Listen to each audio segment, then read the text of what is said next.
O que de pior poderia acontecer? Sempre que nós estamos extremamente preocupados e ansiosos, pensando excessivamente em algo que pode vir a nos causar transtorno, que é isso que é a preocupação, a gente começa a pensar excessivamente em algo que ainda não aconteceu, mas que, se acontecer, pode nos trazer transtornos. E aí a gente fica frustrado, ansioso, nervoso, etc.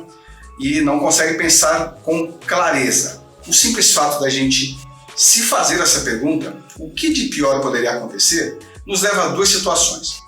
Primeiro é interromper um padrão dominante de pensamento na nossa mente, que é a gente ficar pensando excessivamente no problema. Nesse momento que você fala isso, você consegue uma janela bem pequena ali de tempo que você interrompeu o padrão de pensamento e te abre as possibilidades de analisar melhor o que de pior pode acontecer, e aí você pode chegar a algumas conclusões simples do tipo nada, e aí chegar à conclusão que está se preocupando excessivamente à toa, ou sim, vai acontecer, vai ter consequências, mas elas são tão pequenas que eu estou sofrendo antecipadamente à toa, ou 3, sim, vai haver consequências, vai dar merda e é grande. Então eu começo a pensar, eu abro a possibilidade de começar a pensar em que possíveis soluções eu posso começar a trabalhar, que tipo de coisas eu posso fazer para começar a mitigar ou minimizar o risco de se tornar algo muito grande lá na frente quando acontecer,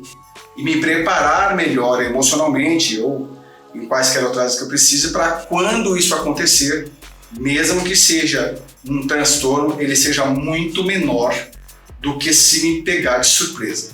Então você interrompe um padrão dominante de pensamento e abre uma janela na mente para começar a pensar em alternativas. E quando a gente está com a mente para frente bloqueada pensando nisso, a gente só consegue pensar no problema e não tem espaço, nem emocionalmente, nem na mente mesmo, para pensar em possíveis soluções.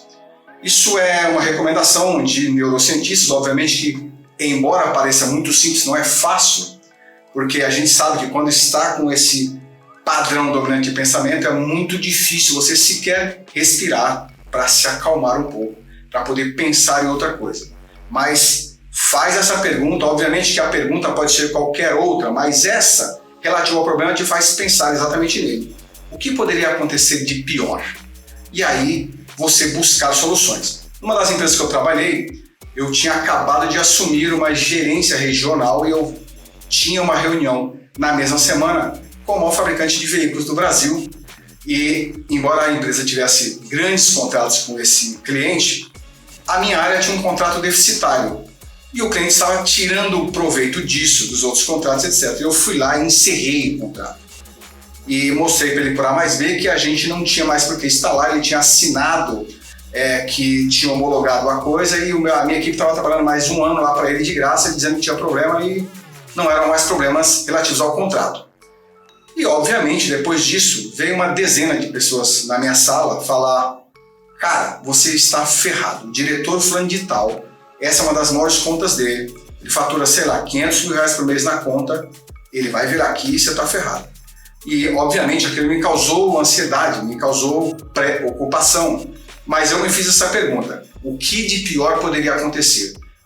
Qual é a pior coisa que esse cara poderia fazer comigo? E eu cheguei à conclusão que era me demitir. Então, é simples. Ele não poderia fazer nada além disso comigo. E se ele me demitisse, eu tinha a possibilidade de buscar outro emprego. Então eu estava me preocupando à toa. Porque a solução seria o quê? Voltar no cliente, me desculpar, falar que eu fiz errado. Eu não fiz nada errado.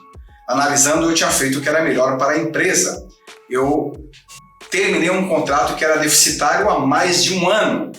Porque a equipe não levou isso em consideração, porque o cliente estava se aproveitando, etc. Então, quando você faz essa pergunta, você imediatamente abre a janela para pensar nas possíveis consequências e em possíveis soluções. Isso vai te aliviar, vai fazer respirar melhor e pensar e encontrar possíveis saídas. Tá bom? Um abraço e até o próximo vídeo.